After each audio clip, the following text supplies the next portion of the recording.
So what's up guys, so ito nga si Alexander King Glivonea ng DIT11. So tuturo ko yan ng Hello World sa C++. So pag pinindot niyo Turbo C++, ganyan lalabas, tapos pag-program na kayo.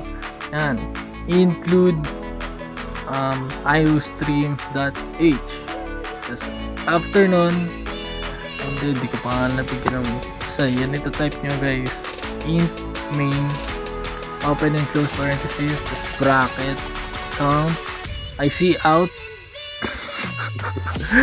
hello world, and yun nga, tapos semicolon, return 0, tapos semicolon ulit, tapos close bracket nyo na yan, tapos i-run nyo na, run, tapos papunta kayo sa Windows, hanapin nyo yung output.